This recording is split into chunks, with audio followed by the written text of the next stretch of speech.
Welcome back to Buxton Raceway here in the Peak District on brisca F1 World Championship semi-final night. We're going to move away from the brisca F1s now, however, to have a look at our support formula, the brisca V8 stock cars. Their meeting final coming up, 2 heats earlier on in the meeting. They were won by 131 Kev Stutchbury, the former world champion, and by 344 Richard Smith. Big field of 23 cars out there for this 20-lap race. These cars look a little bit like the brisca F1s, but they are powered by Rover V8 engines and run on standard road tyres as opposed to the Chevrolets we see in the F1s. They get underway. Then a couple of casualties already. I think we've lost possibly Richard Smith early on in this one. 552 Declan Gwynn, I noticed, on the centre as well. The race is underway. This big field of cars. There's 438. That's one of the Kellett brothers. Craig Kellett in the 438, chased by 176 of Stephen Young. The early leader is 174, that's Richard Percy. From the front's the white grade, same grading system used here as in the F1s. 525 at the back of that group is Amy Jagger. Several lady racers in the V8s at the moment. There's Richard Smith, 344. He's come to a halt there off turn 4 on the inside. Percy leads the way. Down the back straight they come. Push and shove into the turn there. Nathan Lee trying to get the bumper in the 125 there. The orange car in 3rd place. Busy start to this race as always. We mentioned several ladies in this race, including 26 Hayley Williams, a regular winner a couple of years ago, making a comeback here tonight. There's another of them, Sophie Maynard, number 154, ex-national mini-stock star, battling with the 525 Amy Jagger. 355 veteran campaigner Brian Andrew. Spun car there of Nathan Lee just avoided. Battling it out with Kev Stutchbury, number 131, and 298 of one of the Spencer brothers. That's Tom, his brother Ollie, in 498 somewhere down this lineup as well. There's 288 of John Brown, former Stocks Karts racer. Looks like he has now come through into the lead. So it's John Brown, the blue grade, and number 288, the orange and blue car that leads the way. Tom Spencer get the bumper there on 154 Sophie Maynard. Steve Young in behind them. 131 Kev Stutchbury will be one to watch here as well. The former world, national points and British champion. 466 making a move there. Jacob Downey as Craig Kellett goes past 379. That's Johnny Atkin. He's in possibly one of the higher. 466 Jacob Downey in the MJS recovery team car. Side by side with Spencer, so good battling in the midfield. You can see the new floodlights here at Buxton Raceway. The cars looking very impressive. They almost seem to go faster under floodlights, stock cars. Great atmosphere here at Buxton in front of a big crowd on this semi-final day. There's John Brown, our race leader. Down the home straight he comes. It's Craig Smith, number 187, another blue grader in 2nd place at the moment. There's 525. Amy Jagger getting sent out wide. She's improving all the time at the wheel of her V8. It's 508 in there. That's Alex Strachan, the yellow top. Fighting it out with Downey, Kellett and Tom Spencer now in behind them in the midfield. Still the blue raiders that set the pace up front. Back in the order, Brian Andrew, Matt Barnard, number 69, the former under-25s champion. The V8's here for 2 days this weekend. They can test their under-25s championship tomorrow. 5-4 of Sophie Maynard. And the inside passes the 508 car, which is Alex Strachan, and a couple of cars into the wall there. Brian Andrew was one of them. Earlier leader Richard Percy was the other. Just got caught together there. We're just past halfway in this meeting final now. 20 laps the distance. John Brown, who continues to lead the way in 288s. Are we going to see 3 different winners here this evening? There's the 498, that's the other of the Spencer brothers. That's Ollie in 498s. Now the sons of Les Spencer, ex-brisca F1 at number 98. Amy Jagger making good progress in the 525 there. Strachan under attack behind her.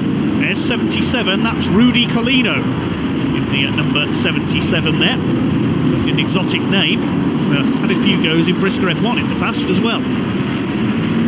There is the 187 of Craig Smith, who's dropped back just a little now. Here comes our leader. That's Jacob Downey, I think, up into the top 3 now as well. It's still John Brown who leads the way.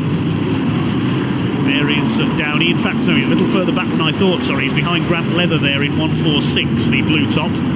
There's Brown, the leader. It's Stutchbury, in fact, into 2nd place now. My apologies. Smith is in third. It is Downey now in fourth. He's got ahead of Grant Leather. There's Hayley Williams, who we mentioned earlier on. Now married to former V8 racer, current Brisca F1 man Terry Hawkins. 187 there. Craig Smith battling it out with Jacob Downey, trying to make his way into the top three. Side by side there down the straight. Downey up the inside in the MJS recovery car. He gets through, now going after our top two. It's between Brown and Stutchbury at the front of the field. Kev Stutchbury has won just about every major title available to him over his years in the V8s, and problems there for Williams. She runs out wide. Downey gives the 379 of Johnny Atkin a tap there. Craig Smith will get through as well in fourth place. Into the last couple of laps then, and Brown really under pressure now from Kev Stutchbury for the lead as they go down the home straights. Is it going to be a win for the Blue Top or for the multiple title winner Kev Stutchbury? He's already won a heat here at Buxton this evening. Jacob Downey chasing hard after them. He's in third place, lapping Richard Percy, who led the first couple of laps of this race, the White Raider. We're into the last lap now. Jono Brown under real pressure here in the 288s. Coming towards the final bend, in goes the bumper, flicks him into a back marker there. Kev Stutchbury, he's up the inside. Nathan Lee spins out as a result of that, and Stutchbury steals the win. Second place will go to John Brown, who led for so long. Jacob Downey is third, and then Craig Smith is fourth. Looks like Tom Spencer will round out the top five ahead of Sophie Maynard. We'll confirm that result in just a moment. Well done to Kev Stutchbury. A heat and final double here at Buxton this evening. An entertaining final for the V8 stock cars. The youngsters are looking to contest their under-25 championship tomorrow. Stutchbury the winner by half a second ahead of long-time leader John Brown. Jacob Downey third ahead of Craig Smith. And Spencer Maynard, Ollie Spencer, Matt Barnard, Amy Jagger with a good ninth, and Rudy Colino, the yellow grader, rounding out the top 10. 17 cars out of the 23 who started went the distance. Final time for the Brisca Formula 1 stock cars. Next up then, we've got 24 cars out there on track, including our earlier semi-final winner Junior Wainman, George Elwell, and of course consolation winner Courtney Witts. Could she make it a dub? What a reward that would be after that heartbreak in the World Championship semi-final earlier on. A long way to go yet, 20 laps. I'm looking forward to this one. Under the floodlights, the first ever night meeting at Buxton Raceway. Promotion really have made a great effort under promoter Matthew Watson for this event. And here we go with the meeting final. They're underway. Already the Blue Graders pushing and shoving. 216 there up the inside. That's Jack France. Looks like he's going to take the lead on the first turn. It's three wide. The second place we go on board with Michael Stewart. A bit of a push and shove there. A couple of the Blue Graders tangle up on the outside. Didn't see who they were. Charlie Sauder getting caught up there as well as Phoebe Wainman comes through. We look back from Courtney Witts in the 180 car. So early leader is Jack France ahead of Jake Harry. It looks like Courtney Witts up into third position. The race starts to settle itself down then. It's typically frantic opening stages. 346 Ashley England under fire from Will Hunter in 220. We have lost Charlie Sauder by the look of things into the wall there in number 5. They start to sort themselves out then and settle down. It is Jack France, number 216, and the Dave Dorrans-owned car who leads the early laps of this one. Paul Hines in 259. We heard from him in our programme intro, passing Danny Wainman in 212. Tristan Jackson, number 101 behind them. They're chasing the 37, Chris Cowden. Courtney Witts down into fourth place by the look of things there, as Jack France continues to lead the way.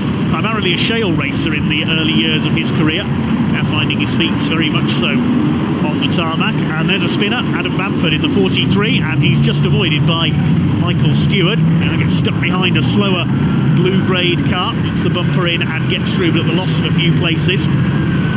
So lose Phoebe Waitman out towards the wall there in the 211 we see from the onboard camera. Junior Wainman under fire there from Paul Hines, renewing their dice from the semi-final. Charlie Sauder has been lapped in the number 5 after he hit the wall earlier on. At the front of the race it is still the 216 of Jack France. Shot here of the battles going on. You can see the effect of the floodlights from our rear-facing camera here.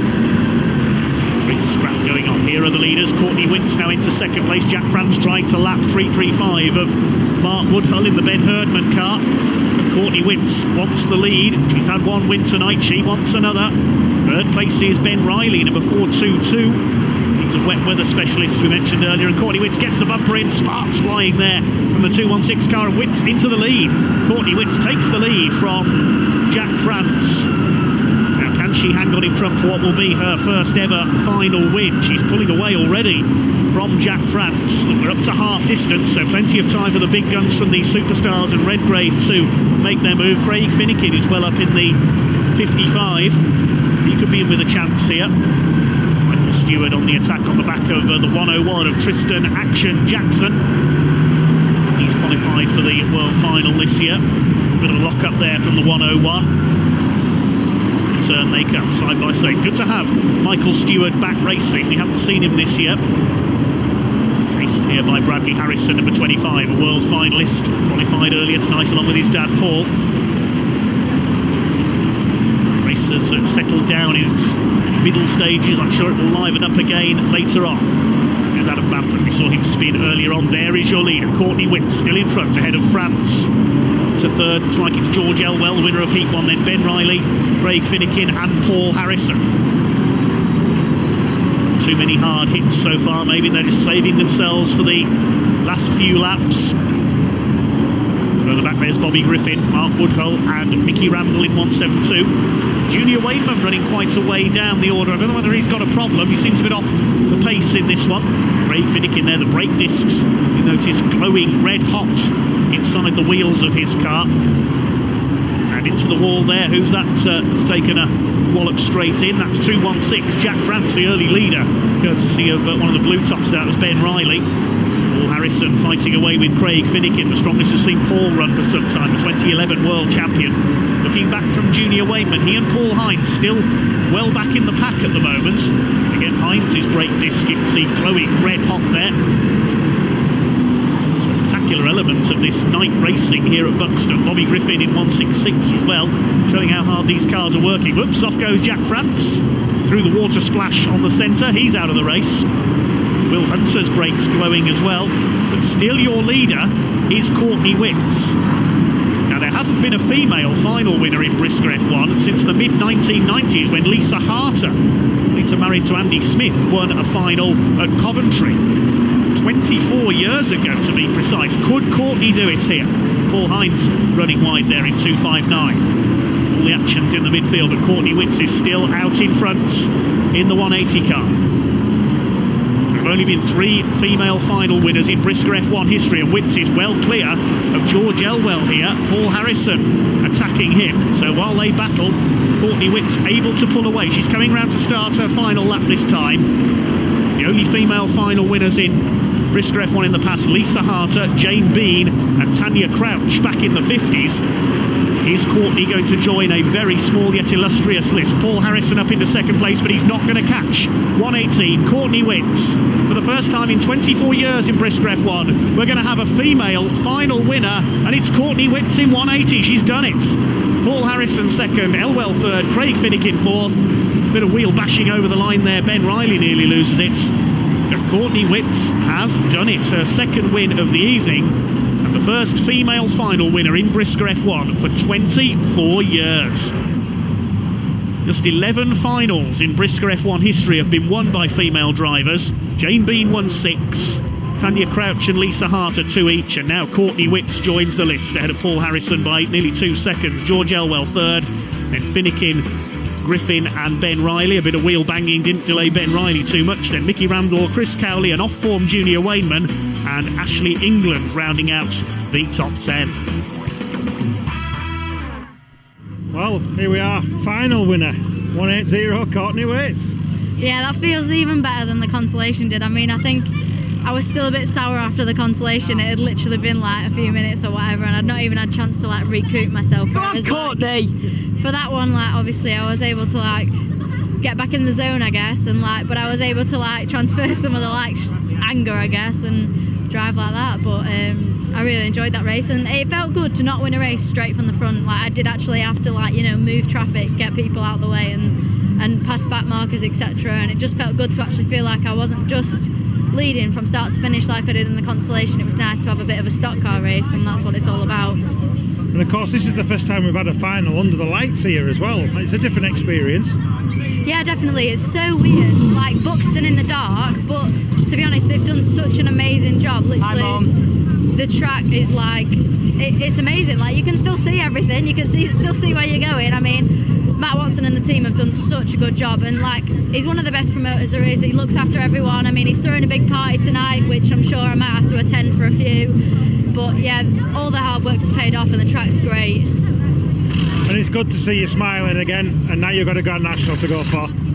Yeah, that's true. It's my first final win, and so for the Grand National I've got to go from the back, so I really will be up there with the big boys. I'll be starting at the back with the superstars, but the only thing I'll be trying to do is follow them and pass them, because at the end of the day, like, now that I've given myself the confidence and I know I can do it, I don't just want to sit behind people anymore. And you said earlier on that you had to drive angry.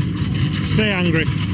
Yeah, angry's actually working quite well for me at the moment. For the last 2 races, angry worked well, so should be good for the Grand National, and I'll get to have a proper stock car race from the back again. Well, thank you very much. Thank you. The last race of the night then, the Grand National. 20 cars on track, and what a magnificent sight the F1s make under these new floodlights here at Buxton. One car pulling onto the centre there, Jack France. He's not going to take the starts.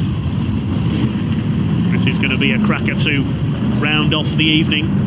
Courtney Witz is out there in the number 180 car. She's starting from the back of the grid, having won the final. There's Charlie Sauder and Adam Bamford. They will lead the cars away.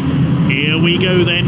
16 laps the distance. The Grand National is underway. 48 Sean Webster gets away well, failed to get into the final after problems in the consolation. Chase after the yellow graders at the front. Somebody's hit the wall already. I think that might have been John Fortune in 164. The Scotsman were on board with Adam Bamford. He's lost the lead there to Charlie Sauder. Sean Webster gets through as well, up into second place. In goes the bumper, and Webster goes through. So 3 different leaders in the first 2 laps. Sean Webster from Sheffield leads the way then. Charlie Sauder in second place. He comes from Hertfordshire. A push and shove there. Aaron Leach goes out wide, battling with Danny Wayman and Bradley Harrison. We'll see what he can do with his front bumper tonight. He got rid of 3 cars in one move at the end of the semi-final. This starts to settle down. They really do seem to go faster in the dark here at Buxton. This is a magnificent sight. They've lost Mickey Randall into the wall there in 172. Junior Wayman back on form, had problems in the final, which restricted him a bit, but he gets the bumper in there on final podium finisher George Elwell. Already a winner tonight in Heat 1. Your leader here is Sean Webster, the Blue Raider in 48. Is he going to make up for not making the meeting final? Elwell sideways under fire from Danny Wayman now. Craig Finnegan side by side with Ben Riley a little bit further back. Webster leads from Sauder. To the home straight they come then. So we've got caution flags coming out. The caution is out. Whether that's for Mickey Randall, I'm not too sure. Let's see what's happened here. It may well be for the 172. Actually, yes, there's the tangle with Tristan Jackson. That's what put Mickey Randall into the wall. So the caution coming out to check on the man in 172. That's the end of his race. Sean Webster then your race leader, ready for the 1 lap rolling restart under yellows. We're on lap 6, so coming up towards half distance in this Grand National event. Still plenty of cars left, plenty of laps to go in our final race of the night.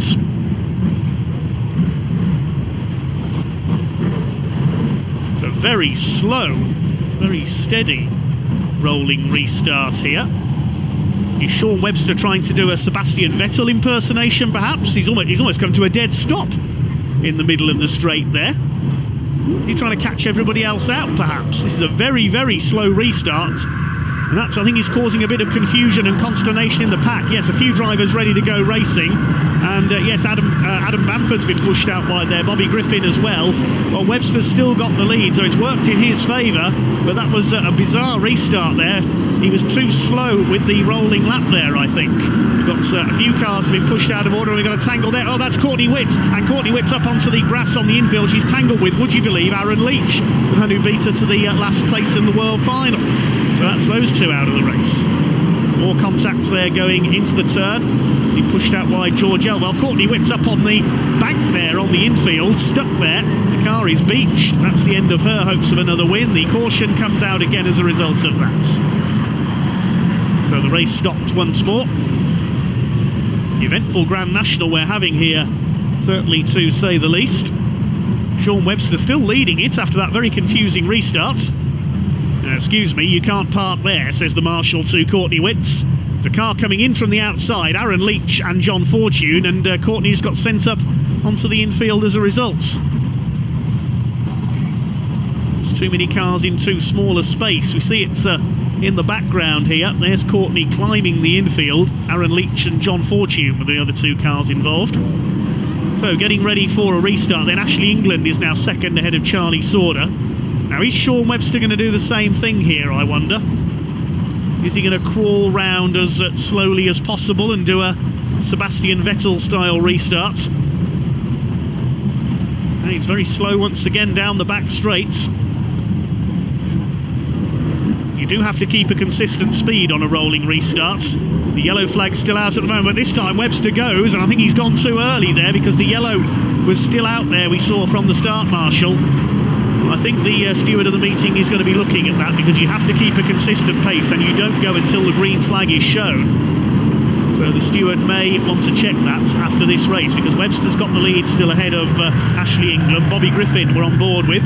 See the steering and suspension working on his car as he chases Charlie Sauder under the floodlights.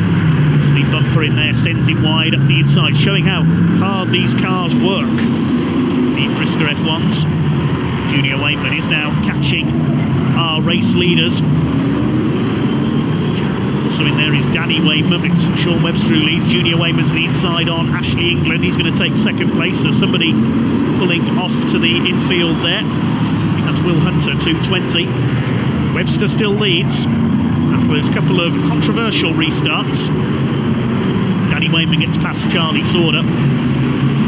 2-2 of Ben Riley under fire from the 501. That's George Elwell. Still your leader is Sean Webster. For how much longer? Here comes Junior Wainman. He's got the car wound up again after a subdued final. Here he comes to the inside. He sends Webster wide and through he goes. Ashley England will try to follow in 3-4-6 and coming towards the closing stages now of the evening here at Buxton Raceway on World semi-final night. Grid will now be drawn up ready for Kings Lynn. We heard earlier Junior Wainman won the toss and taking the outside, an unusual tactic for a world final. Most drivers would take inside pole. He's put Tom Harris in pole position, that means. Tom, of course, away at the moment racing in America. Charlie Sauder attacks Paul Harrison. It's the battle further down the top 10. George Elwell behind them. Two leaders fairly well clear though, Wainman and England. Couple of laps to go now for Junior Wainman, heading for his second win of the day. He won the world semi-final. Clear of Ashley England here. The brake discs glowing once again in the gloom here at Buxton. Webster still there in third. He's got Bobby Griffin behind him in 166. Been an up and down evening, quite literally, for Bobby Griffin, the former National Mini Stocks Gold Top. Away goes Junior Wainman. He's got this race in the bag on the final lap. Bobby Griffin with an attack on the final bend on the back of Sean Webster. He's up the inside, fires Webster wide and will snatch third, but Wainman wins it. England second, Griffin third, then Webster and Danny Wainman rounding out the top 5 places. The racing comes to a close here at Buxton tonight then. Well done to Junior Wainman. Second win of the evening for him, holding off Ashley England. Danny Wainman in the top 5 there as well. Red flags come out from the marshals. Plenty of red glow from the brake discs as well. Buxton's first night meeting, a resounding success under the floodlights. Full credit to Matt Watson, the promoter, and his team.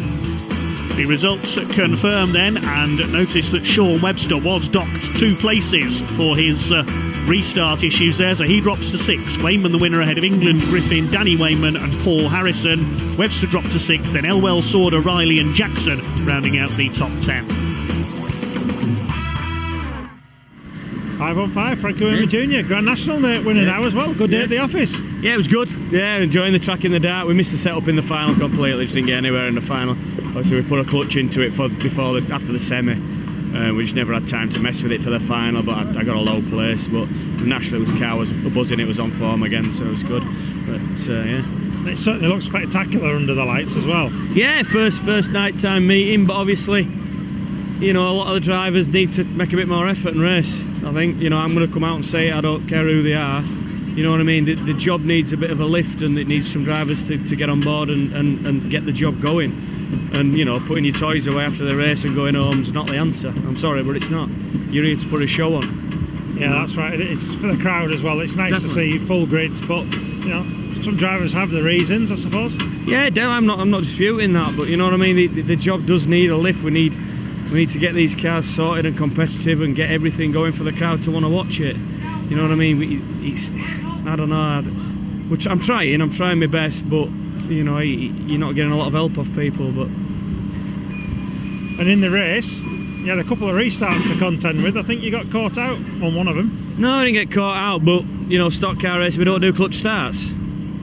It's life. Obviously, the driver's been docked for it. You know, it just cocks everything up for everybody.